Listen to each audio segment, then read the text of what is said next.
Sir मैं बिल्कुल आपको नियम भी बताऊंगी sir, and I am also member of parliament and I have been given this right sir. It is unfair that I have been screaming non-stop and the members of opposition have been asking you to yield. He is being allowed to speak while we are not being allowed to even raise a point of order. Isn't it your responsibility, sir? Please, I know the rules. Please take your seat. This is not point of order.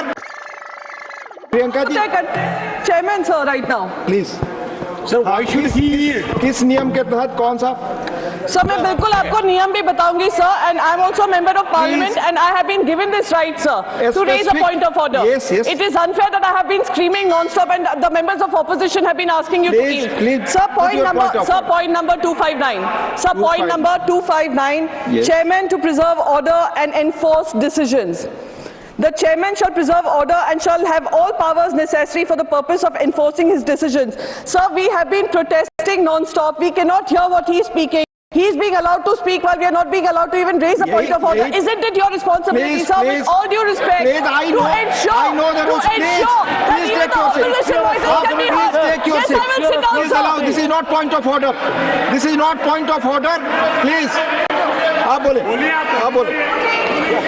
सभापति महोदय, मेरा विचार ये था, हमारे विपक्षी दल यदि हाउस ऑर्डर में होता तो पॉइंट ऑफ ऑर्डर ज्यादा उपयुक्त नजर आता, परंतु मैं अब अपना विषय आगे रखने का प्रयास करता हूं कि स्टेट बैंक LIC ने ऑल टाइम हाई प्रॉफिट पिछले क्वार्टर में दर्ज किया है और हिंदुस्तान एरोनॉटिक्स लिमिटेड को 29,000 करोड़ रुपए का रेवेन्यू मिला है और 80,000 करोड़ रुपए का उनका ऑर्डर पाइपलाइन में है जो HAL को नहीं मिला था. यह दर्शाता है कि SBI, LIC और HAL ने इस सरकार के कालखंड में सबसे ऊंचा मुकाम हासिल किया है. यह दर्शाता है कि किस प्रकार का दुष्प्रचार था और किस प्रकार का यथार्थ आज आंकड़ों के आधार पर देखने को मिलता है. मैं यह भी याद दिलाना चाहता हूं सभापति महोदय कि राष्ट्रपति महोदया ने अपने अभिभाषण में कहा कि भारत का विश्व की विकास दर में योगदान 15% होने जा रहा है. यानी इस प्रकार से भारत अब दुनिया के विकास में एक अग्रणी भूमिका निभाने जा रहा है.